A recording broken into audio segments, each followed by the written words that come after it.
Asyhadu anna wa rasuluh la nabiyya ba'dah. Pertama-tama yang saya hormati yaitu Ibu Ustazah Sumiati selaku founder dari program Teman Murojaah. Kemudian di sini yang saya kenal hanya satu nih, Ustazah Dewi, Masya Allah ya. Mudah-mudahan selalu Allah sehatkan para ustazat, ya Allah mudahkan setiap urusannya, dan Allah istiqomahkan kita semua dalam berada di jalan kebaikan, insya Allah. Amin, amin, ya Rabbal Alamin. Baik, pertama-tama syukur kita kepada Allah atas segala nikmat yang Allah limpahkan kepada kita semua hingga pada sore hari ini.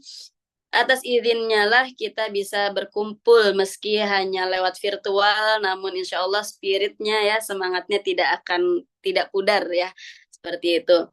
Maka kita ucapkan Alhamdulillah sebagai bentuk syukur kita kepada Allah. Alhamdulillahirabbil alamin. Salawat dan salam tak lupa pula kita sanjungkan kepada Nabi besar kita Muhammad Sallallahu Alaihi Wasallam.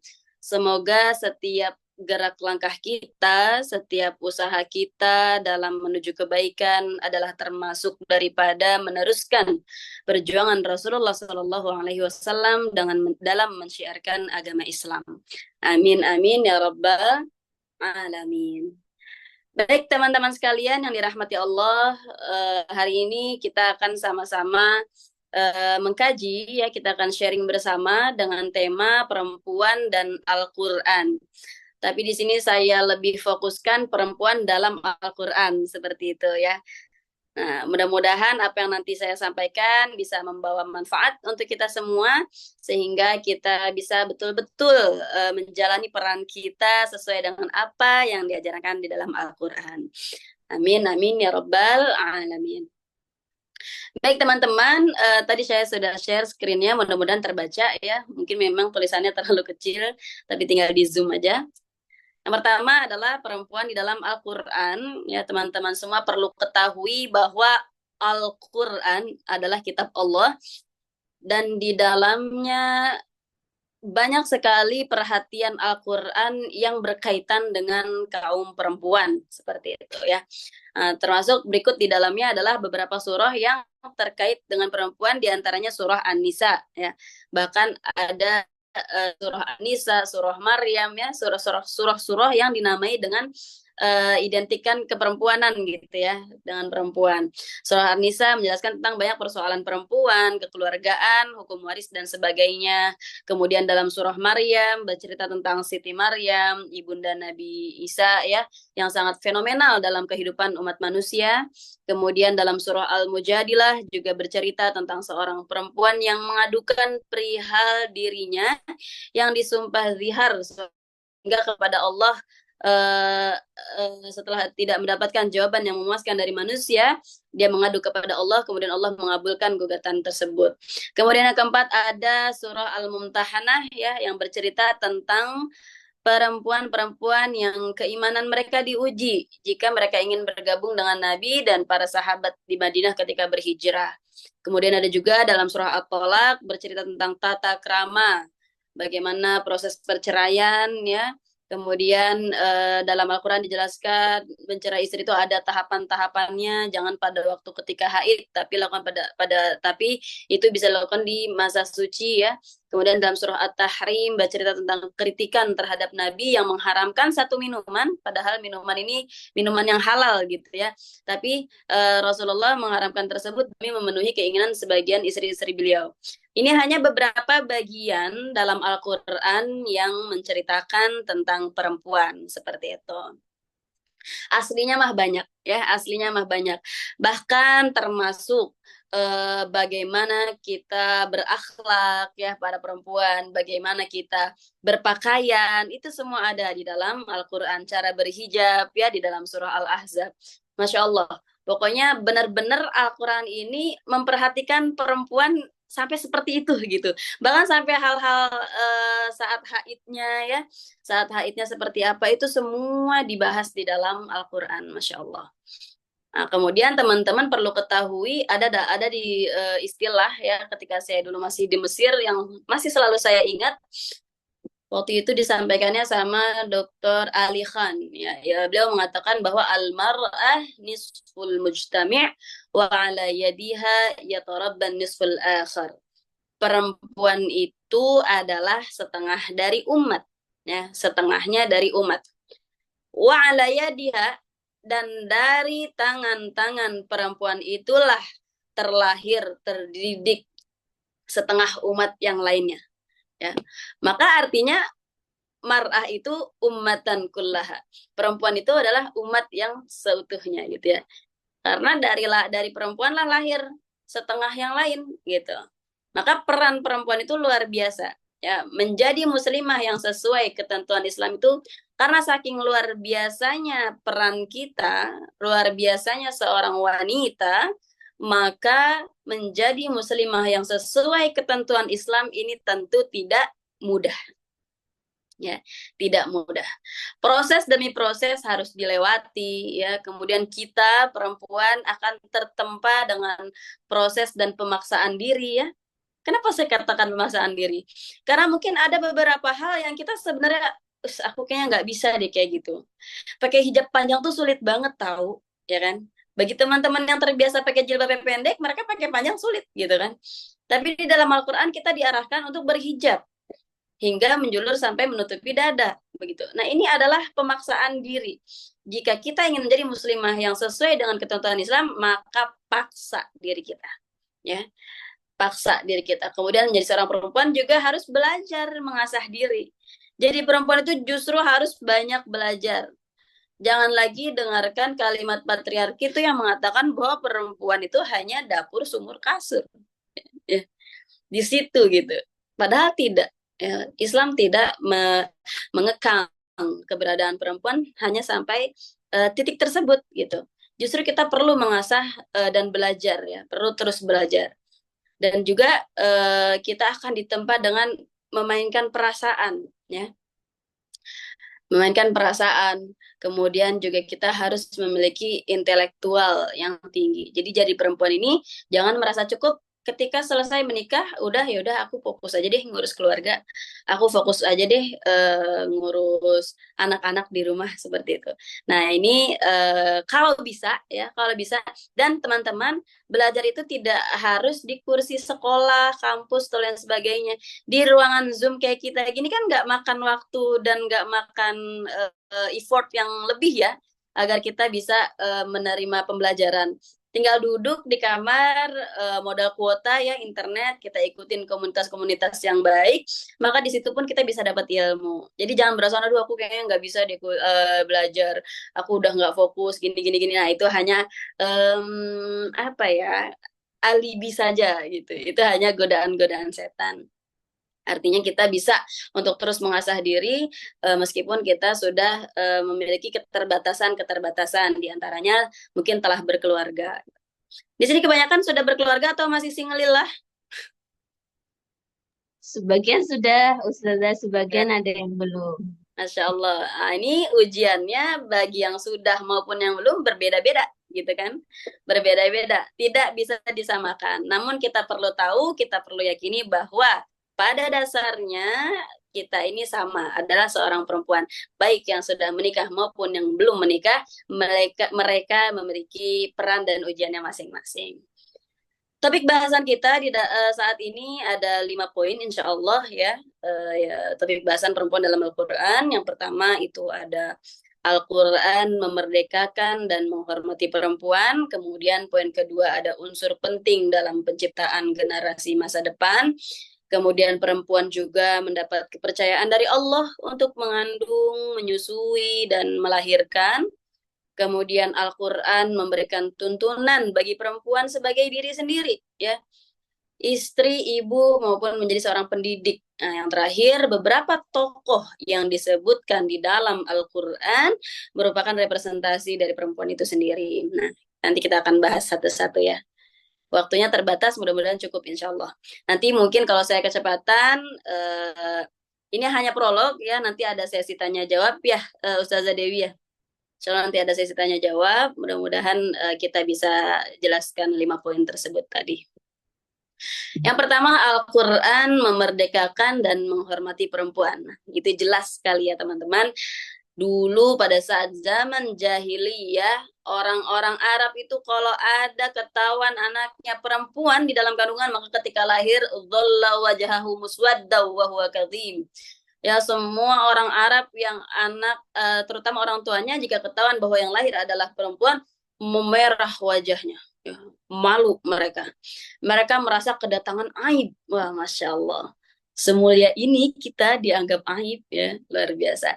Namun ketika datang Islam, segala hal yang menghinakan perempuan, perempuan dijadikan budak, dijadikan lain-lain sebagainya, ya. Tapi ketika datang Islam, datang Al-Quran, maka semua itu telah dihapuskan. Islam memerdekakan perempuan dan dijelaskan di dalam Al-Quran. Suatu hari Hindun binti Umayyah radhiyallahu anha atau lebih dikenal dengan panggilan Ummu Salamah menemui Rasulullah Shallallahu alaihi wasallam. Kemudian Ummu Salamah bertanya, "Ya Rasulullah, apa sebabnya dalam urusan hijrah yang selalu disebut hanya kaum laki-laki saja, sedangkan kaum perempuan tidak pernah disebut?" Nah, kemudian saat itu turunlah Al-Quran surah Ali Imran ayat 195. Silakan yang mau membacakan ini sambil teman murojaah nih. Ada yang masih ingat? Al Imran ayat 195. Yuk, yang mau baca boleh. Nanti dibantu cek tahsinnya. Silakan boleh teman-teman. Quran surah Al Imran ayat 195. Yuk, yang udah dapat duluan.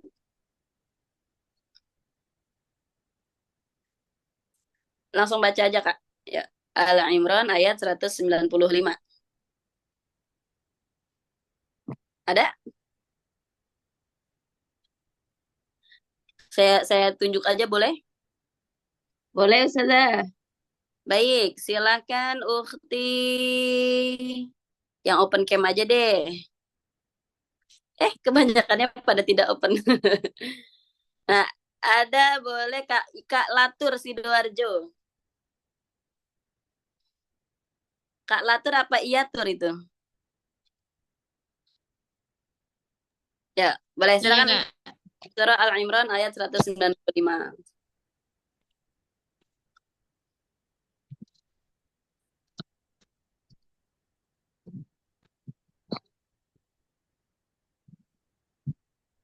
Ayo. A'udzu billahi minasyaitonir rajim. Fastajaba lahum rabbuhum inni la udhi'u amala 'amilin minkum min dzakarin aw untha ba'dukum min ba'd فالذين هاجروا وأخرجوا من ديارهم وأوذوا في سبيلي وقاتلوا لأكفرن عنهم سيئاتهم ولأدخلنهم جنات تجري من تحتها الأنهار ثوابا من عند الله والله عنده حسن الثواب. Artinya, Maka Tuhan mereka memperkenankan permohonannya dengan berfirman, sesungguhnya aku tidak menyia-nyiakan amal orang yang beramal di antara kamu, baik laki-laki maupun perempuan, karena sebagian kamu adalah keturunan dari sebagian yang lain. Maka nah, orang yang berhijrah, yang diusir dari kampung halamannya, yang disakiti pada jalanku, yang berperang dan yang terbunuh, pasti akan aku hapus kesalahan mereka dan pasti aku masuk mereka ke dalam surga-surga yang mengalir di bawahnya sungai-sungai sebagai pahala dari Allah. Dan di sisi Allah ada pahala yang baik. baik, Masya Allah ya. Jadi ketika ada salah seorang sahabat, ya sahabiah bertanya kepada Rasulullah, kenapa sih Rasulullah kok selalu menyebutnya mukhatabnya atau yang diajak seruan untuk hijrah, untuk jihad dan lain sebagainya itu hanya laki-laki gitu. Kenapa perempuan tidak diserukan gitu? Kemudian dijawablah, ya turunlah ayat 195 dari surah Al-Imran yang menjawab bahwa tidak ada yang membedakan antara laki-laki dan perempuan dalam amalnya, seperti itu. Bahkan banyak, bukan hanya dalam surah Al-Imran, banyak sekali ayat-ayat yang mengatakan bahwa amalan-amalan yang dilakukan baik laki-laki maupun perempuan itu sama, ya. Ada dalam surah An-Nahl ya yang mengatakan a'udzubillahi minasyaitonirrajim man 'amila shalihan min dzakarin aw untha fal man 'amila shalihan min dzakarin aw untha wa huwa mu'min falanuhyiyannahu hayatan thayyibah. Kemudian falanuhyiyannahu hayatan thayyibah falanajziyannahum ya apa falanajziyannahum bi ajrohum bi ahsani ma kanu ya'malun ya. Jadi di situ dalam surah An-Nahl mengatakan bahwa man 'amila sholihan, siapa yang melakukan amal solih baik itu laki-laki maupun perempuan dan dia adalah seorang mukmin, dia adalah seorang yang orang Islam ya, mukmin yang beriman, maka falanuhyiyannahu hayatan thayyibah, maka akan Allah berikan padanya kehidupan yang baik ya, kehidupan yang baik. Allah mudahkan perjalanan hidupnya, Allah mudahkan setiap urusannya seperti itu. Kemudian Allah akan balas ya, Allah akan balas mereka itu dengan balasan yang paling baik sesuai dengan amalan yang dia lakukan. Nah, jadi di sini Rasulullah SAW tidak membedakan antara laki-laki maupun perempuan ya, sehingga dalam proses jihad pun ada sahabiah atau para sahabat yang muslimah yang ikut berperan dalam dalam peperangan ya, meskipun ada yang di bagian menjaga tenda atau menjaga kalau ada yang terkena cedera bagian P3K-nya lah ya, bagian yang mengamankannya.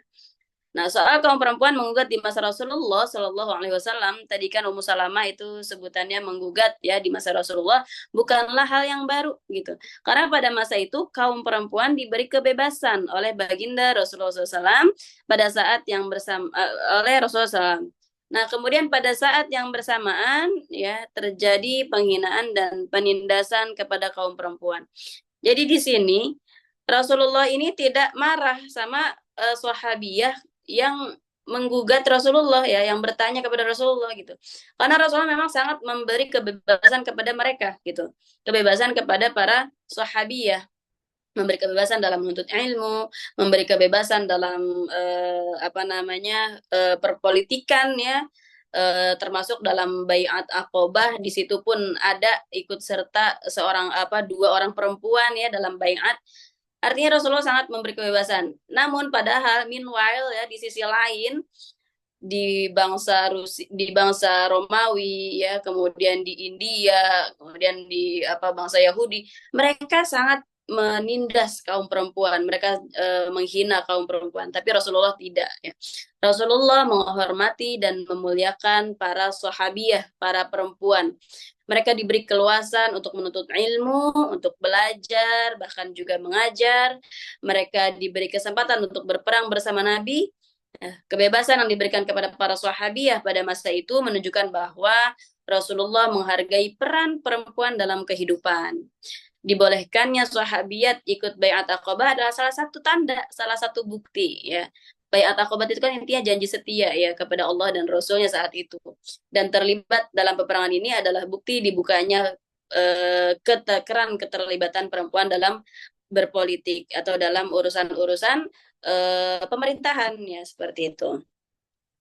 Kemudian yang kedua, unsur perempuan adalah unsur penting dalam penciptaan generasi masa depan.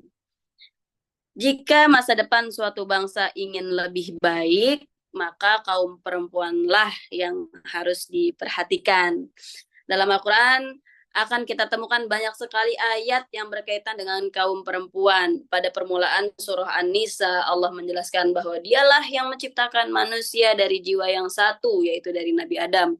Kemudian dari jiwa yang satu itu Allah kemudian menciptakan pasangannya, Siti Hawa. Dari dua jiwa itulah kemudian lahir keturunan dan berkembang biak antara laki-laki dan perempuan. Ya, jadi seperti itu teman-teman. Kita ketika sudah menyadari keberadaan kita, menyadari peran kita, kita adalah seorang perempuan, kita adalah penggerak, kita adalah unsur penting dalam generasi masa depan, maka kita harus selalu perbaiki diri kita. kita harus bisa menjaga diri kita dari godaan-godaan syaitan yang selalu memberikan tipu daya untuk kita, ya. Terutama ketika sudah berkeluarga. Akan kita rasakan bahwa ternyata perjalanan berumah tangga ini, ya Allah, sulit. Apalagi pas baru-baru jadi newbie mom, ya, jadi orang tua yang baru, kemudian kondisi-kondisi mengandung, ya, kondisi muntah-muntahnya itu rumit, wahnan ala wahnin di dalam Al-Quran dibilang. Ya, kondisi-kondisi sulit seperti itu. Kemudian menyusui, bahkan setelah melahirkan hormon kita itu berubah, yang tadinya langsing kemudian berubah menjadi lebih lebih segar gitu ya, lebar gitu. Itu merubah hormon kita. Nah, tentu ini adalah hal yang sulit bagi seorang perempuan gitu. Maka berhati-hatilah teman-teman, kondisi sulit yang kita rasakan ini akan dijadikan manfaat oleh syaitan. Di sini setan akan masuk. Tuh kan dibilang apa? Mendingan gak usah punya anak, chill free aja gitu. Chill free aja, nggak usah punya anak, capek ngurusin suami aja udah capek, apalagi ngurusin anak. Itu setan akan terus mengganggu, sehingga akhirnya kita datanglah apa yang dinamakan baby blues, ya, bawaannya nggak mau ngurusin anak nangis pun kita nggak peduli dan lain sebagainya. Nah, itu adalah proses tahapan kita dihancurkan oleh setan. Yang akan dituju utama oleh setan dalam merusak generasi Islam adalah ibunya, ya, ibunya. Maka hati-hati para perempuan, ya. Setan tahu perempuan ini lembut, perempuan ini mudah untuk dibisik-bisikkan gitu, ya, sehingga terlebih di sosial media juga semakin masif, ya, tentang ajaran-ajaran untuk chill free lah. Kemudian bahkan sekarang-sekarang ini banyak sekali selebgram, ya, yang campaign bahwa bercerai itu ternyata nggak bikin sulit kok, gitu-gitu, atau pokoknya segala hal yang membuat pembatasan untuk adanya generasi Islam, sehingga tidak ada lagi keturunan-keturunan umat Islam. Bahkan teman-teman, saat ini Indonesia ini sudah tidak lagi berada pada angka nomor 2 dalam negara mayoritas Islam terbanyak. Kita sudah tergeser oleh Pakistan. Sekarang kita posisinya di nomor 3. Hal ini tidak menutup kemungkinan kita akan lebih tergeser dan tergeser lagi, ya.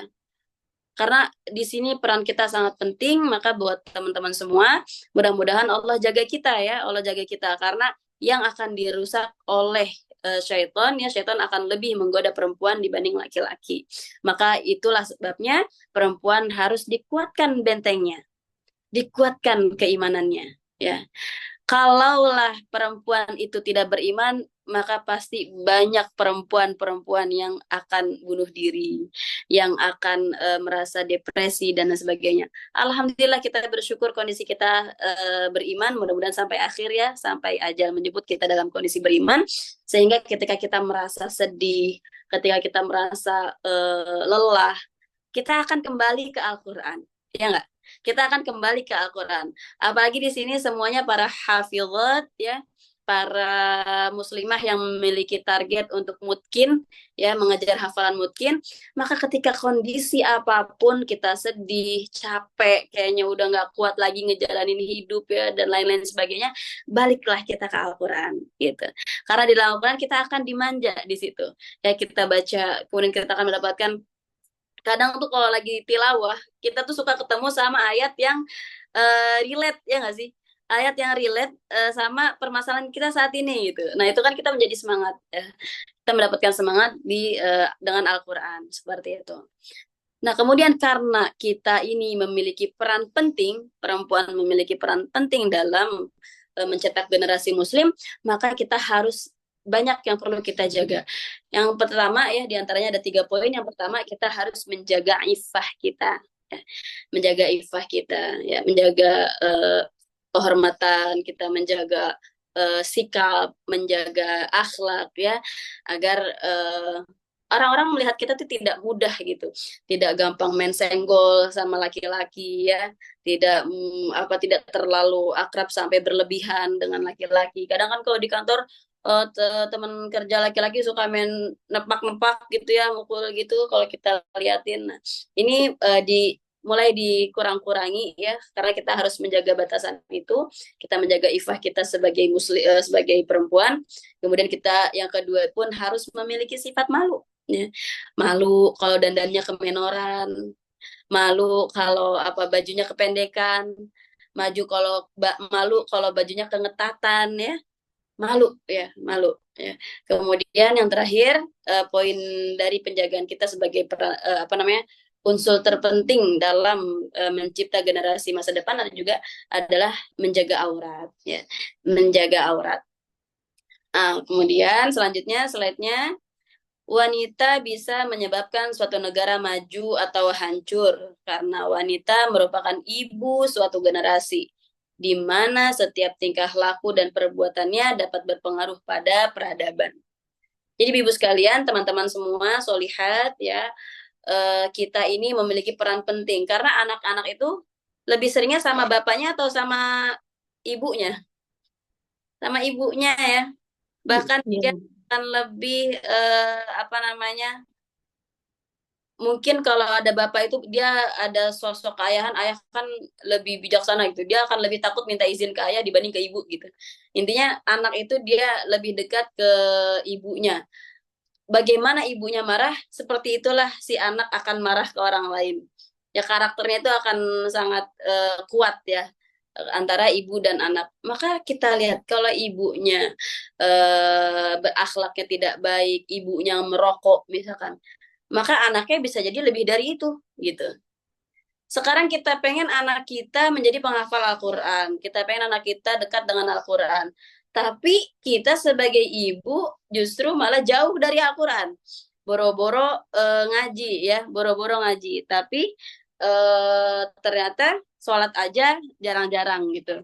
Nah, gimana pengen jadi punya anak yang solih, tapi ternyata ibunya tidak berusaha menjadi wanita yang solih seperti itu, wanita yang solihah. Nah, maka wanita harus menjadi sosok yang istimewa, menjadi sosok yang kreatif, inovatif, percaya diri, serta berjalan sinergis bersama kaum pria, bersama suami ya, sehingga akan menjadi kekuatan besar yang memastikan terwujudnya sumber daya manusia yang unggul. Seperti itu. Jadi peran kita ternyata penting banget ya. Banyak yang belum tahu ya kalau ternyata semua itu berawal ya dari bagaimana perempuannya di masa itu ya, bagaimana perempuannya di masa itu. Kemudian yang ketiga, mendapat kepercayaan dari Allah untuk mengandung, menyusui dan melahirkan. Nah, ini hanya perempuan yang bisa, laki-laki tidak dapat ya, tidak diberikan kepercayaan tersebut. Untuk mengandung, menyusui, dan melahirkan. Maka dalam Islam, perempuan yang mengandung, perempuan yang menyusui dan melahirkan, mereka memiliki kemuliaan dan pahala yang besar. Ibu hamil mendapatkan kemuliaan di hadapan Allah Subhanahu wa taala. Allah Subhanahu wa taala dan dilimpahkan kebaikan. Bahkan ibu yang ikhlas menjalani proses kehamilannya akan diampuni segala dosanya ya. Ibu yang menyusui, setiap isapan air susu yang diminum bayinya akan menambah pahala bagi ibunya. Kemudian ibu yang melahirkan, bahkan dia mendapatkan pahala jihad ya. Dan ibu yang mengurus anak dengan penuh cinta dan semata-mata karena Allah akan mendapatkan banyak jalan menuju surga. Jadi Masya Allah, peluang-peluang kita untuk menggapai surganya Allah itu luar biasa. Ada banyak. Tapi harus didasari dengan keikhlasan dalam melewati tahapan-tahapan tersebut. Saat mengandung, menyusui, dan melahirkan ini fase terberat menurut saya bagi seorang ibu ya. Sulit gitu. Karena hormonnya sangat berubah-ubah. Kemudian yang keempat, Al-Quran memberikan tuntunan bagi perempuan sebagai diri sendiri, sebagai seorang istri, seorang ibu, maupun menjadi seorang pendidik. Ada salah seorang dosen dari UII, ya, dia mengatakan bahwa dalam Al-Quran ditemukan 3 macam wanita. Pertama, perempuan yang belum menikah. Ya, di dalam Al-Quran disebutkan sebanyak 19%. Ya, yakni pada kisah Nabi Musa, 2 perempuan yang bertemu dengan Nabi Musa. Kemudian kisah Maryam ya, yang dia masih single ya, kemudian melahirkan seorang anak atau seorang nabi. Kemudian yang kedua, perempuan yang sudah menikah sebanyak 54%. yakni Hawa, Sarah, Hajar, istri Al-Aziz yaitu Zulaikha, istri Imran yaitu Hana, istri Zakaria, Aisyah, Zainab, Hafsah, Khawlah, istri Nabi Nuh, istri Nabi Lut, Asiyah, dan istri Abu Lahab. Nah, ini adalah perempuan yang sudah menikah yang disebutkan di dalam Al-Quran. Banyak ya, ada 54%. Dengan kategori ada yang menjadi istri solihah, ada yang menjadi istri fasidah. Seperti itu. Kemudian yang ketiga ada kategori perempuan sebagai ibu ya. Sebanyak 27% disebutkan peran perempuan sebagai ibu di dalam Al-Quran itu ada 27%. Yaitu Hawa, Sarah, Hajar, istri Imran, istri Zakaria, ibunda Musa, dan Maryam. Ya, Masya Allah. Ya, ternyata di dalam Al-Quran itu sangat detail, teman-teman. Itulah pentingnya para muslimah ini harus sekurang-kurangnya eh, hafal beberapa ayat dari Al-Quran. Karena Al-Quran ini sangat care sama kita gitu. Makanya dengan adanya program teman murojaah, mudah-mudahan bisa membantu kita semua ya teman-teman, agar bisa lebih dekat dengan Al-Quran. Karena sejatinya di dalam Al-Quran itulah kita bisa bercermin. Kita bisa membentuk karakter kita menjadi perempuan yang muslimah sejati, seperti itu. Kemudian poin yang kelima, yang terakhir, tokoh-tokoh wanita di dalam Al-Quran ya. Tokoh-tokoh tersebut adalah cerminan wanita saat ini. Kisah kaum perempuan yang mempunyai sifat terpuji di antara mereka adalah jadi di dalam Al-Quran ini disebutkan ada perempuan yang terpuji, ada perempuan yang tercela ya. Ada perempuan yang solihah, ada perempuan yang merusak, yang fasidah. Maka tinggal kita tentukan, kita ini ingin mengikuti langkah siapa. Allah sudah memberikan gambaran, Allah sudah memberikan cerminan. Maka kepada siapakah kita akan mengikuti akhlak mereka? Ya, kalau kita ingin mengikuti akhlak yang terpuji, perempuan-perempuan yang terpuji yang ada di dalam Al-Quran, yaitu misalnya salah satunya Asiyah ya. Asiyah yang kesabarannya Masya Allah, meskipun dia bersuamikan orang yang zalim, orang yang mengaku sebagai Tuhan, ya tapi Masya Allah keimanan Asiyah ini luar biasa, sangat kuat ya, hingga bahkan disebutkan dalam Al-Quran Asiyah ini sudah dibangunkan surga gitu untuk Asiyah. Atau pengen menjadi istri Nabi Lut ya, Nabi Lut, nauzubillah ya, istri Nabi Nuh yang mereka justru malah berkhianat dengan suaminya. Ini tinggal kita pilih. Semua dijelaskan dan ada di dalam Al-Qur'an. Oke, ya itu aja teman-teman prolog dari saya. Silahkan kalau ada yang ingin bertanya.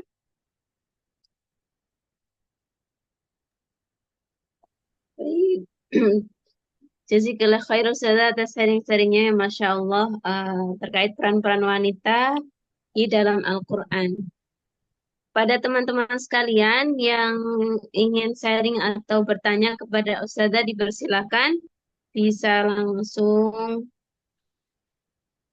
unmute atau melalui chat.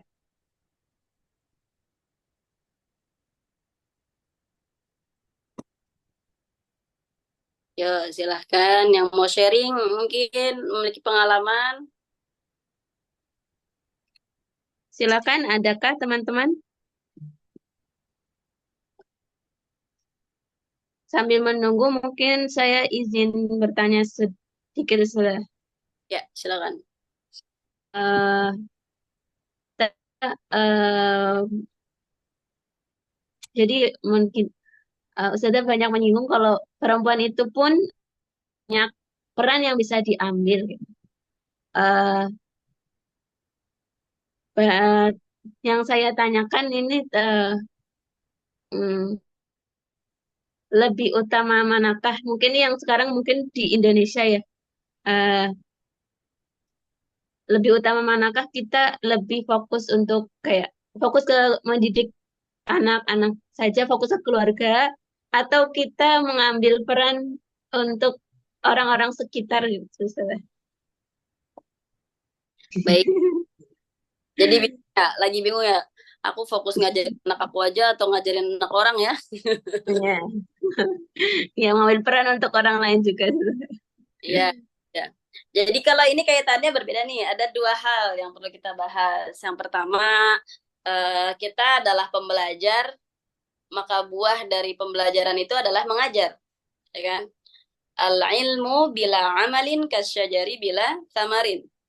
Ilmu itu kalau tidak diamalkan dia seperti pohon yang tak berbuah.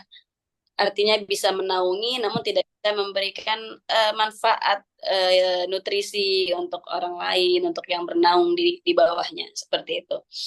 Nah, kemudian bagaimana kalau mana yang lebih utama? Saya katakan dua-duanya adalah hal yang harus diiringi berbarengan, gitu. Kenapa? Karena yang pertama, jika kita ingin ada perbaikan untuk generasi, kan target kita ini perbaikan generasi masa depan ya, masa yang akan datang. Kalau kita hanya fokus kepada anak kita, maka nanti akan menjadi baik anak kita doang. Kemudian anak kita akan kesulitan mencari teman-teman yang baik, gitu ya. Anak kita akan kesulitan jadi teman-teman baik karena ternyata yang memiliki target yang sama dengan kita, pengen mencetak generasi yang baik di masa mendatang itu ternyata cuma sedikit. Kalau apalagi ditambah kita tidak mengajarkan mereka, kita tidak membuka diri untuk memberikan pengajaran, memberikan manfaat untuk orang lain, untuk anak-anak yang lain, maka nanti kasihan ya, baik sendirian. Itu sih ya. Analogi mudahnya itu kan anak kita jadi baiknya sendirian. Nah, maka dan ternyata untuk membentuk karakter anak itu ternyata sangat dibutuhkan kondisi lingkungannya. Ya, kondisi lingkungannya nggak cukup hanya di rumah saja. Seorang ibu fokus banget ngurusin anaknya. Nanti yang ada anak itu memiliki bumerang sendiri. Ketika di luar, kemudian dia mengetahui hal-hal yang lain, ternyata ada loh sesuatu yang seru banget yang di rumah tuh nggak dikerjain gitu. Nah, akhirnya ntar dia malah di rumah dia sama mamahnya baik, tapi pas di luar dia malah ikuti ajaran-ajaran yang dia dapatkan di luar. Maka penting bagi kita untuk juga memperhatikan lingkungan anak-anak kita. Dengan cara apa? Dengan cara kita membuka diri untuk mengajar anak-anak yang lain agar sama-sama menjadi generasi yang baik. Gitu ya Kak Vera ya. Baik, jazakallah khair Ustazah. Ya. Selanjutnya ada pertanyaan nih, insya Allah dari Kak Khairun Nisail. Silakan Kak kita. Ya, silakan Kak. Assalamualaikum Ustazah, izin bertanya. Menurut pendapat Ustazah, ibu yang bekerja di luar rumah itu bagaimana ya Ustazah? Kemudian apakah batasannya tuh apa aja? Apakah bisa ibu yang bekerja di luar rumah 5 hari seminggu itu tetap bisa melaksanakan tugasnya sebagai istri terus sebagai ibu? Terus kalau ada tips dan triknya juga. Ya. Terima kasih Ustazah. Oke. Nah, untuk hal ini yang poin utama yang perlu dibahas adalah musyawarah sama suami. Ya, musyawarah sama suami, kemudian tanya keridhaan suami. Suami mengizinkan enggak, kemudian jika memang mengizinkan harus tanda tangan kontrak, bukan tanda tangan kontrak apa ya? Harus kita beritahu S dan K-nya, diizinkan tapi syarat dan ketentuan berlaku. Misalkan keluarnya harus jaraknya berapa meter dari rumah kerjanya gitu. Atau hanya di berapa jam kerja di luar gitu. Jadi pertama itu ya harus sesuai kesepakatan antar suami dulu. Kalau dari awal suaminya tidak mengizinkan ya udah jangan dilanjutin gitu ya. Tapi kalau suaminya mengizinkan, nah itu artinya suaminya pun sudah percaya sama kita bahwa kita sebagai istri saat bekerja pun insya Allah tidak akan melakukan hal-hal yang dilarang, misalkan berhubungan baik dengan yang lawan jenis atau lain sebagainya. Atau mungkin agar lebih aman lagi carilah pekerjaan yang tidak membawa mudarat, bahaya. Ya. Kalau terlalu banyak singgungannya dengan laki-laki, lebih baik tidak usah. Ya. Tapi kalau mengajar, apalagi mengajarnya di sekolah-sekolah yang memang sangat memperhatikan hubungan antara laki-laki dan perempuan, insya Allah terjaga. Nah, itu insya Allah aman. Jadi yang menentukan aman atau tidaknya itu kan diri kita. kalau kondisi lingkungan kerja saya seperti ini, kira-kira akan aman nggak ya buat saya? Aduh, nggak aman nih buat saya. Soalnya di sini lingkup laki-laki dan perempuan tidak ada batasan. Semuanya ngobrol bareng-bareng dan lain sebagainya. Tapi kalau saya tidak kerja di sini, saya nggak bisa bantu suami dalam mencari rezeki ya. Karena kan dalam rumah tangga ini yang menjadi apa namanya yang menjadi penting dalam berkeluarga ini biasanya tuh ekonominya gitu. Aku karena nggak bisa karena apa kondisi ekonomi lah sehingga hal yang A B C D dilakukan gitu padahal itu tidak boleh. Namun jika dihadapkan dengan hal itu kita harus kembali kepada keyakinan bahwa yang memberikan rezeki adalah Allah. Tapi jika kita mencari rezekinya dengan rezeki dengan jalan yang tidak dibolehkan, tidak Allah ridhoi, maka buat apa kita lanjutkan rezeki tersebut? Begitu. Ya, jadi tips and triknya harus kesepakatan antara suami, Kak. Ya. Suaminya memiliki syarat dan ketentuan apa dan kitanya pun memiliki benteng yang harus prinsip yang harus dijaga. Tidak boleh seenaknya mumpung aku diizinin kerja ya udah dari pagi dari jam 7 berangkat pulang jam 5. Nah, di mana hak-hak anak itu bisa kita lakukan. Ini memang sulit ya. Ini memang sulit. Maka baiknya perempuan yang bekerja atau mengajar di luar, baiknya dia mengajar di rumah atau mengajar di sekolah yang tidak jauh dari rumah, sehingga tetap bisa mengontrol anak ya, tetap bisa mengontrol karena tanggung jawab utama kita ini adalah menjaga keluarga kita, itu peran utama. Adapun mengajar dan lain-lain itu hanya sampingannya aja istilahnya. Jadi kita pastikan dulu kewajiban utama kita ini sudah benar, sudah baik, sudah aman. Baru kita cari bagaimana ya cara agar aku bisa mengamalkan ilmu aku atau agar aku bisa menambah ekonomi keluarga gitu. Bahkan kan sekarang banyak ya cara-caranya bisa ngajar online, jualan online dan lain sebagainya. Jadi bekerja itu bisa banyak hal yang kita lakukan tanpa harus keluar rumah yang dari pagi sampai dari pergi gelap pulang mau gelap gitu. Kayaknya ini dikurang-kurangin agar keluarga juga tidak apa namanya. Biasanya kalau kayak gitu sering ada gesekan-gesekan. Pas pulang si ibu udah kondisi capek, suami kondisi capek, dua-duanya capek. Siapa yang mau memberi ketenangan di situ? Karena aku juga capek habis kerja gini-gini. Aku capek. Akhirnya di situ berantem gitu ya.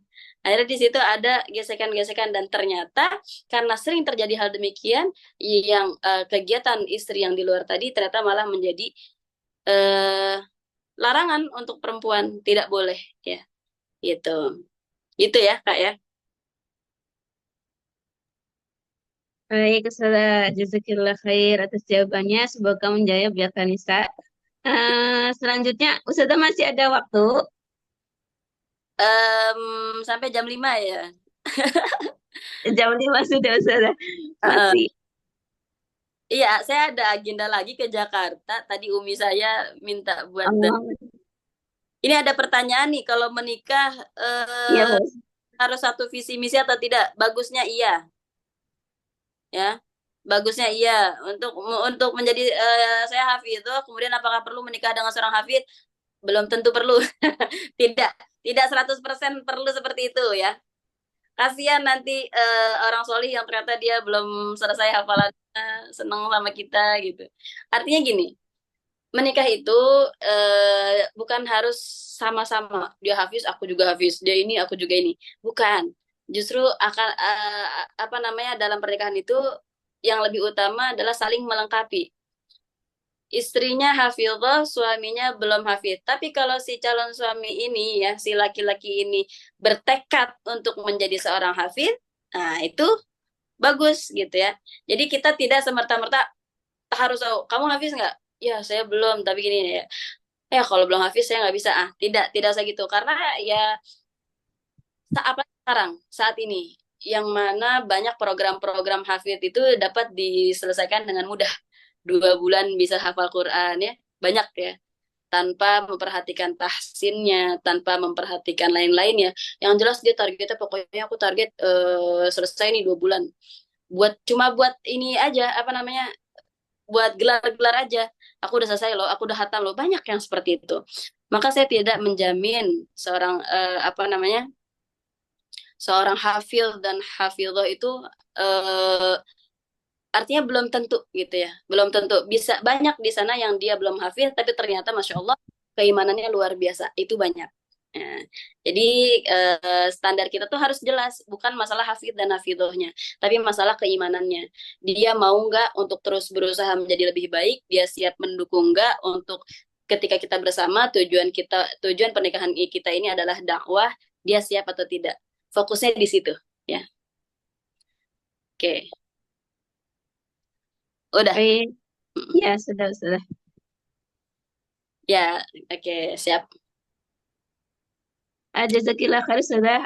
Mungkin karena keterbatasan waktu, mohon maaf kalau Mbak Siti Fatimah belum bisa bertanya secara langsung. Mungkin kali di lain kali kesempatan, Ya, atau nanti bisa follow akun media boleh, Ustazah.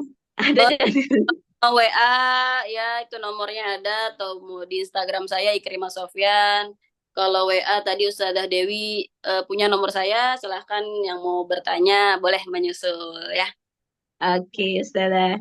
Mungkin sebelum mengakhiri, ada closing statement dari Ustazah yang disampaikan untuk Mm-mm. teman-teman teman Murojaah. Baik teman-teman, mudah-mudahan yang pertama itu tentu keistiqomahan ya. Semoga Allah jaga kita karena murojaah itu luar biasa. Saya juga merasakan, Masya Allah, hingga hari ini pun saya masih lanjutkan setoran ke Syekh saya di Mesir, setoran online, dan itu suatu keharusan. Kalau kita tidak setoran, ini makanya beruntung nih teman-teman punya komunitas teman murojaah. Ya, makanya insya Allah Allah istiqomahkan kita untuk menjaga hafalan kita. Dan juga teman-teman harus tahu bahwa Al-Quran itu adalah buku dan Rasulullah adalah guru, maka dalam sebuah proses pendidikan dan pembentukan sumber daya manusia diperlukan buku dan guru. Jika hanya ada buku tanpa guru, maka seorang akan menjadi liar tak terkendali dalam memahami isi buku. Ya, seseorang bisa keluar dari maksud dan arah yang diinginkan si buku. Demikian juga jika ada guru tanpa buku, maka seseorang akan menjadi pengikut taklid buta. Apa saja yang dikatakan sang guru akan diikuti, meski guru mengajak kepada jurang kesesatan dan kehancuran. Maka penting guru menjelaskan pelajarannya berdasarkan kurikulum dan referensi agar tujuan pendidikan tercapai. Jadi ketika kita menghafalkan Al-Quran, kita pun harus mengikuti apa yang Rasulullah perintahkan di dalam hadis-hadisnya, dalam sunnah-sunnahnya. Ya, seperti itu teman-teman. Mudah-mudahan Allah mudahkan kita, Allah istiqomahkan kita, dan kita sama-sama menjadi pejuang dan penghafal Al-Quran.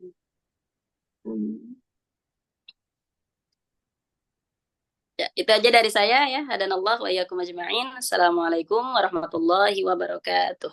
Waalaikumsalam warahmatullahi wabarakatuh. Jazakillah khair Ustazah atas penyampaian materinya. Semoga menjadi booster buat kami untuk terus berjuang mengambil peran-peran Al-Quran dan juga tentunya berinteraksi istiqomah bersama Al-Quran. Amin, amin. Bila Ustazah ada kesibukan lain, boleh dipersilakan untuk meninggalkan ruangan. Baik, Jazakillah khair Ustazah. Semoga Allah jaga selalu. Ya, lanjut. Ustazah. Waalaikumsalam. Waalaikumsalam warahmatullahi wabarakatuh. Baik, selanjutnya kita pada sesi penjelasan program yang akan disampaikan oleh founder Teman Murojaah, yaitu Ustazah Sumiati. Beliau sekarang berada di Pakistan menempuh studi S2-nya. Kepada Ustazah, apakah sudah siap Ustazah? Boleh aku Iya, hadapan? insya Allah. Ya. Mungkin Suara saya jelas nggak? jelas, Nggak, Kak Vera? jelas Ustazah. Jelas ya? Ya. Baik, Alhamdulillah. Bismillahirrahmanirrahim. Assalamualaikum warahmatullahi wabarakatuh. Waalaikumsalam warahmatullahi wabarakatuh. Kayaknya itu agak delay-delay. Saya mohon maaf ya, karena di sini internetnya lagi gangguan sejak 2 hari yang lalu. Jadi mungkin suaranya agak delay-delay. Alhamdulillah tadi kita sudah mendengarkan materi ya dari Ustadzah yang Masya Allah mengingatkan kita kembali betapa tugas sebagai perempuan juga eh, dengan salah satu bekal yang bisa memegang teguh para dalam rangka Apa Ustazah putus-putus? kalau sekarang ini ya masih putus-putus nggak? Nah, sekarang enggak. Iya, saya tutup aja ya kameranya ya. Ya, Kalau sudah. dibuka kayaknya emang jadi putus-putus ya.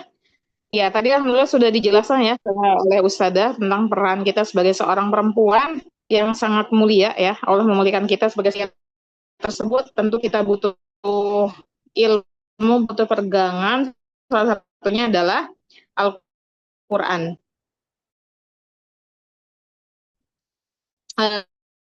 Dan memiliki tujuan yang tentunya yaitu ingin dengan bergabungnya sama-sama saling mengingat istiqomah dan selamat bergabung kepada teman-teman di teman murojaah, baik peserta baru yang baru bergabung maupun teman-teman beberapa batch mungkin ya. Semoga bisa mengikuti program ini, bisa istiqomah gitu ya, mengikuti program ini sampai menjelaskan ya mekanisme familiar ya sudah tahu di tahun 2020 kalau tidak ya 2020 ya sejak karena saya ini mengalami ngapain ya semua aktivitasnya kan online dan terlahir dari apa keresahan ya saya butuh murojaah sementara saya tuh susah gitu nyari tempat murojaah apalagi saat itu kan sedang corona ya kita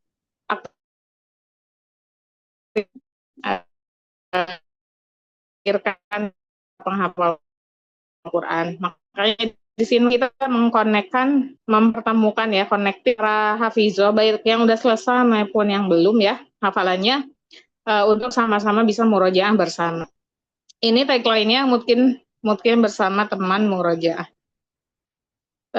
Selanjutnya, boleh next, Kak. Nggak jelas ya, suaranya ini nggak putus-putus ya? Sekarang udah lebih baik kok sudah. Oh, baik. Ya, ini ada tim teman murojaah ya. Ini ada saya, saudara Kak Miftah yang tadi tilawah. Ada Kak Dewi, Kak Dinda, Kak Rohmah, dan Kak Vera. Dan Kak Senli. Jadi nanti teman-teman semua yang berlima ini ya, Kak Miftah, Kak Dewi, Kak Dinda, Kak Rohmah, dan Kak Vera adalah fasilitator di kelompoknya masing-masing. Jadi kalau di teman murojaah itu sistemnya adalah fasilitator. Nanti ada kakak-kakak ini yang memfasilitasi kegiatan teman-teman di teman murojaah. Mungkin ini ya apa ya memonitoring gitu ya nanti proses setorannya bagaimana laporannya bagaimana diingatkan oleh kakak fasilitatornya nanti teman-teman bisa kenalan sama kakak-kakaknya ini ya ini dari berbagai background tapi kebanyakan di sini lah ya ini Kak Miftah di Sumbar tinggalnya terus ada Kak Dewi di Depok Kak Dinda juga di Depok ya Kak Roma juga di Depok ya Vera juga di Tangerang ya jadi secara umum mereka tinggal di Jabodetabek. Selanjutnya, next. Boleh lanjut?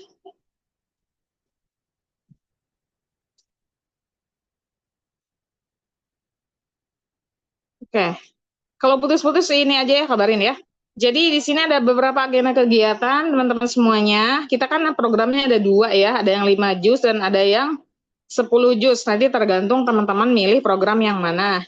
Nah, program hariannya untuk yang memilih program 5 juz adalah setoran 2 halaman dan yang 10 juz adalah setoran 4 halaman.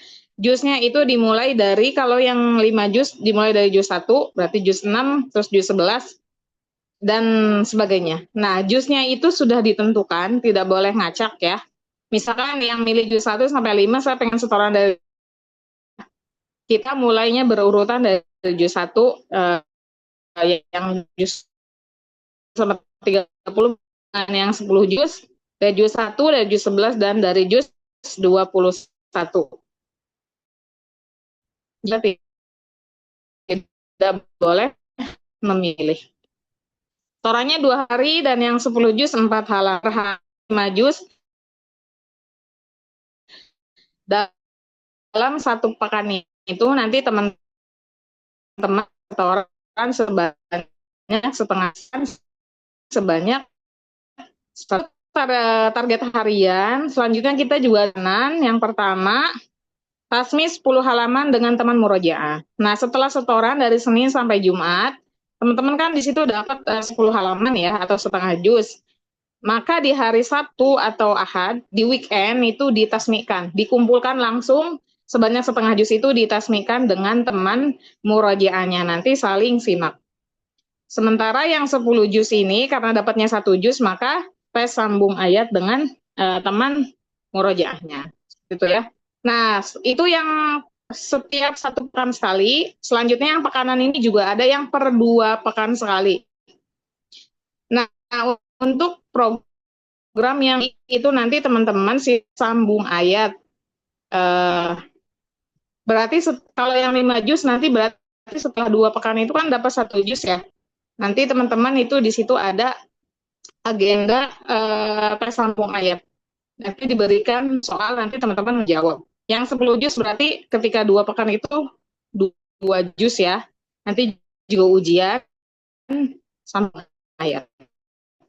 Nah, sebenarnya kenapa ada proses pekan ini untuk menjaga hafalan yang sudah teman-teman karena kalau tidak ada pengulangan lagi dan teks juz ya, itu kabur lagi, hilang lagi gitu ya. Ikatlah dengan tasmi dan sambung ayat. Selanjutnya setelah proses pekanan ini kita ada bulanan, karena program teman murojaah ini kurang lebih 3,5 bulan. Nanti ada program bulanan, di akhir dapat 5 juz, dapat tasmi. Biasanya kita kasih waktu 2 minggu, silakan untuk mencicil tasmi 5 juznya, dan di akhir ada semua halakoh gitu ya. Seperti itu agendanya. Siapa? Kak Vera boleh next. Siap. Nah, ini mekanisme setorannya. Nanti sebenarnya ini teman-teman akan dapatkan diganti, teman-teman juga ada grup halakoh masing-masing dengan kakak fasilitator. Mungkin nanti bisa kenalan lebih dekat di sana ya dengan fasilitatornya. Ini contoh laporan harian ya. Nah, contohnya misalkan 1A bagi itu 1 bagian setengah, kedua bisa teman-teman ada ini keterangan seperti ini. Boleh lanjut? Afwan Ustazah, terputus-putus suaranya. Iya, mohon maaf ya. Masih nggak? Tadi Masih waktu yang putus-putus nggak? sekarang nggak. Tadi iya. Iya. Teman-teman mohon maaf ya, nanti kalau yang kurang jelas karena terputus-putus bisa ditanyakan di grup ya. Saya mohon maaf nih. Ini ketentuan sebagai kepesertaan ya. Jadi untuk mendisiplinkan program ini, mendisiplinkan peserta, kita juga membuat beberapa aturan supaya program ini berjalan dengan lebih maksimal gitu ya, tidak sembarang kapan aja, lebih tertib ya, disiplin tertib gitu. Yang ini ketentuannya adalah kepesertaan sebagai anggota teman murojaah akan berakhir jika tidak mengikuti tasmi atau tes sebanyak 3 kali. Jadi kalau kan kalau teman-teman ikut tasmi selama 3 kali dan salah satunya adalah tadi itu misalkan itu kan udah 3 kali ya, maka kepesertaan sebagai anggota itu berakhir nanti di keterangan syar'i ya. Mungkin teman-teman bisa japri fasilitatornya nanti kalau ada uzur yang syar'i gitu ya, yang kita bisa memaklumi itu mungkin bisa jadi pertimbangan. Lanjut Kak. Ya, putus-putus Afwan.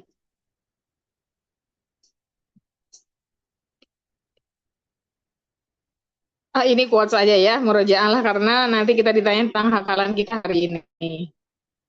Oke, lanjut. Kayaknya udah ya. Kayaknya Q&A aja. Nah, ini ya, mungkin ini beberapa pertanyaan yang sering ditanyakan di grup di IG ya. Saya jawab di sini, mungkin juga teman-teman ada yang bertanya-tanya di sini, terutama teman-teman yang baru. Murojaahnya dengan siapa? Murojaahnya itu dengan partner masing-masing. Nanti dipasangkan, jadi setiap teman-teman nanti punya pasangan. Nanti makanya kenalan dengan pasangannya masing-masing. Di situ diatur,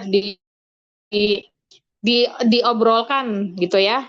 Dibangun komunikasi dan chemistry-nya yang baik sejak di pertemuan pertama, sehingga tidak ada miskomunikasi ke depannya. Misalkan kesepakatan untuk setoran setiap jam berapa. Jadi jangan sampai misalnya udah ada kesepakatan nih, setoran setiap jam 7 malam.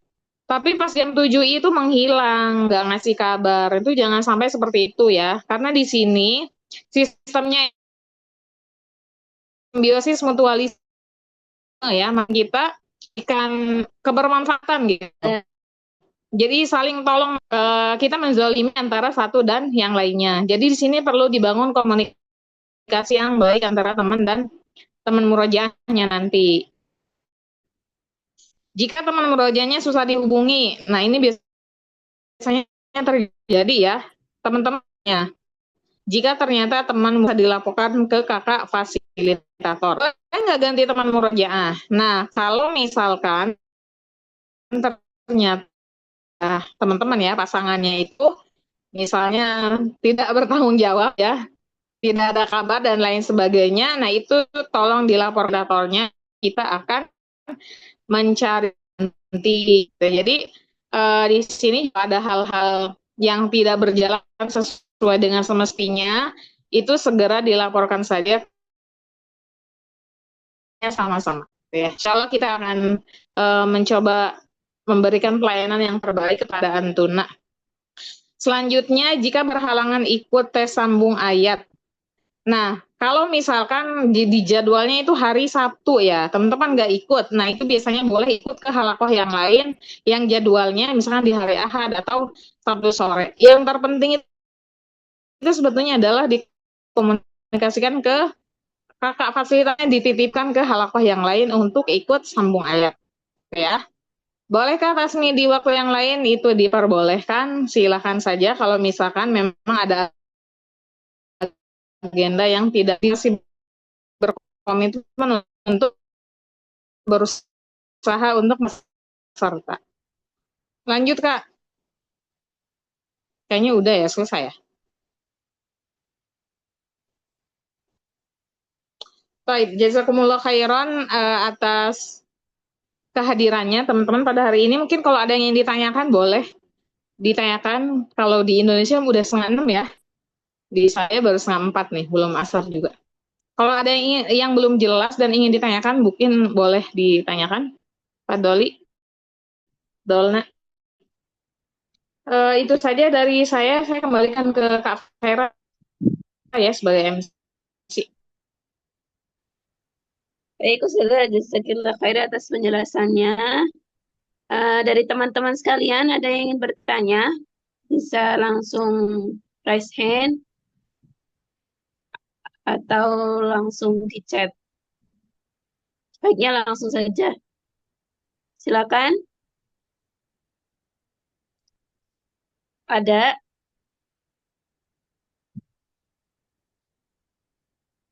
Udah jelas kayaknya ya. Tadi masih putus-putus ya? Oh, ini ada yang tanya Itu nih. ada Mbak Ulfa tuh raise hand. Mbak Ulfa Hajar, boleh silakan menyampaikan pertanyaannya. Oke, terima kasih Kak Vera. Bismillah, Assalamualaikum warahmatullahi wabarakatuh. Waalaikumsalam warahmatullahi wabarakatuh. Afwan Kak, izin on off cam ya, soalnya sambil sama anak ini.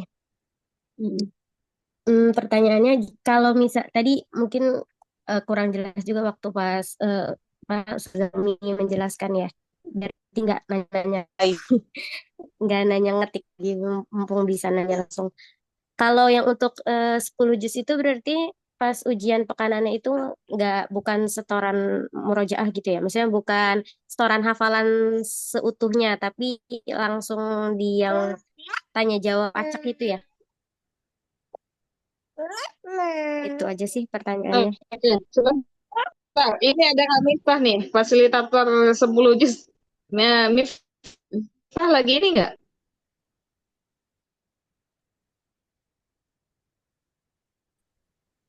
Kak Miftah bisa bantu jawab nggak? Kalau iya, iya Ustazah. Suaraku jelas nggak sih, Vera? Jelas, jelas Kak. Oke. Kalau untuk yang iya, jadi dia tuh kan setelah jus. Nah, ketika di pekan ganjil, dia itu siap aja sama teman murojaahnya. Ketika di genap, sambung ayat dengan fasilitator. Tapi itu sambung ayat dengan teman murojaahnya itu ini ya kayak bare minimumnya gitu. Tapi kalau teman-teman ingin tasmi 1 juz, itu silakan asalkan sama-sama ridho dengan teman murojaahnya gitu. Karena untuk tasmi 1 juz, 2 juz berarti kalau 2 orang itu lumayan kan waktunya gitu. Itu Kak Ulfa.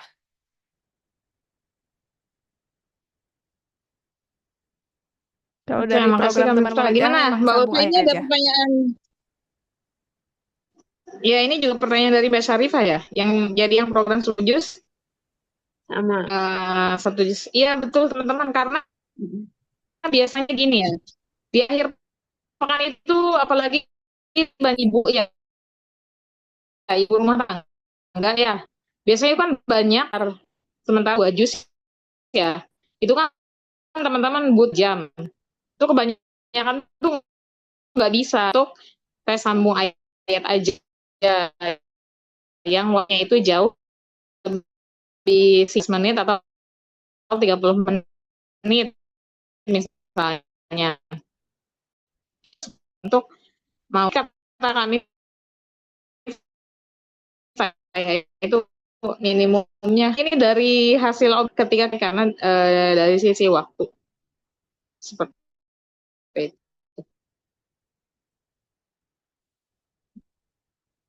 Ya, seperti itu Cukup ya. mungkin ada Semoga lagi. Ada lagi yang ingin bertanya, silakan. Barangkali masih ada penasaran atau yang kurang jelas, boleh ditanyakan.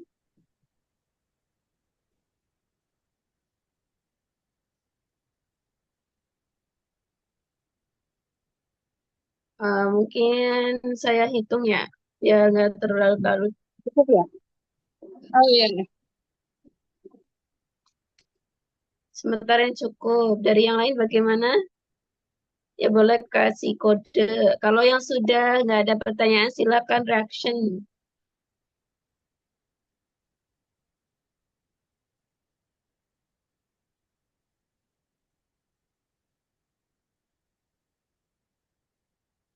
Ini ada pertanyaan nih. Untuk laporan harus jam 22. Ya, maksimal jam 10 malam ya. Atau ini, oh Mbak Ria ya. Bentar, Mbak Ria di ini ya. Di Amerika nggak? Ini Mbak Ria yang mana nih? Bahwasanya ada Mbak Ria yang ikut. Jadi gini teman-teman, mungkin kan ada yang tinggal di luar negeri ya. Ada beberapa ibu-ibu yang tinggalnya di US. Itu kan waktunya tuh bedanya 24 jam ya sama Indonesia, apa 12 ya, lupa saya. Mungkin nanti bagi yang waktunya berbeda ya. Iya, di Kanada ya Mbak Ria ya. Itu kan beda ya waktunya sama Indonesia ya. Nanti Mbak Ria sampaikan aja ke ini ya, ke fasilitatornya ya. Untuk zona waktu yang berbeda dengan Indonesia. Seperti itu ya. Nah, Mbak Ria.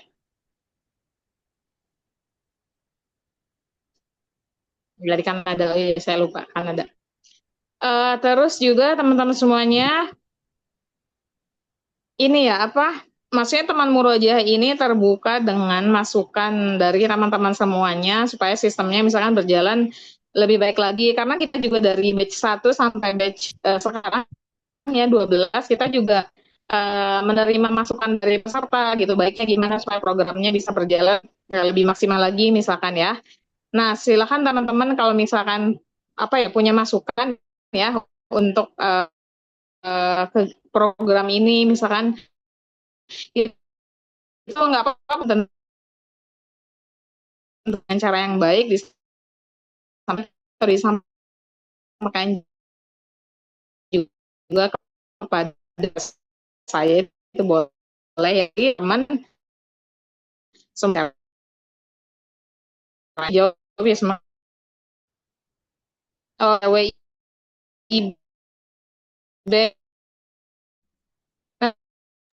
Putus-putus nanti sudah, Pak. dikomunikasikan kepada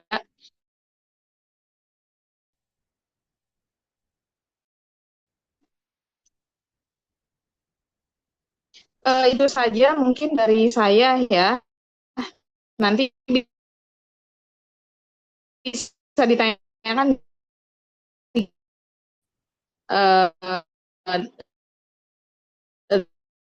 dari saya cukup, warahmatullahi wabarakatuh. Waalaikumsalam warahmatullahi wabarakatuh. Jazakillah khair Ustazah untuk penjelasan programnya. Dengan penjelasan program tadi, semoga semakin mantap ya, kita sudah jelas programnya, sudah ada patternnya, kita saling setoran dan insya Allah akan dimulai programnya mulai besok Senin tanggal 7. Nanti ada grup holako ya di masing-masing. Nanti yang belum masuk bisa japri ke fasilitator ya. Ada 2 grup, grup holako dan grup besar. Seperti itu. Semoga dengan murojaah juga kita bisa menjadi lebih sering untuk berinteraksi dengan Quran sehingga kita layak bisa berteman ditemani Al-Quran nanti di akhirat. Amin. Allahumma amin. Mungkin untuk laporannya nanti di grup masing-masing kholako ya. Maksimal mungkin nanti disesuaikan lagi kondisi waktunya. Dan mungkin ada toleransi karena waktunya berbeda ya Mbak Ria. Oke, mungkin untuk penjelasan program sudah dicukupkan. Kita cukupkan untuk pertemuan kali ini. Dari kami, panitia, mohon maaf kalau ada salah kekurangan. Selamat memulai program, mulai besok Senin. Semoga kita terus disemangatkan dengan berquran. Terima kasih semuanya. Kami mohon ada salah-salah kekurangan. Kami terima masukan kalau ada masukan dari teman-teman semuanya. Ya, mari kita tutup pertemuan kali ini dengan hamdalah. Alhamdulillahirrabbilalamin. Istighfar seikhlasnya. Astagfirullahaladzim, astagfirullahaladzim, astagfirullahaladzim. Dan kafaratul majlis. Subhanakallahumma wa bihamdika. Asyhadu an la ilaha illa anta. Astaghfiruka wa atubu ilaik. Wassalamualaikum warahmatullahi wabarakatuh. Waalaikumsalam warahmatullahi wabarakatuh. Jazakillah khairan, Kak. Assalamualaikum. Jazakumullah khair.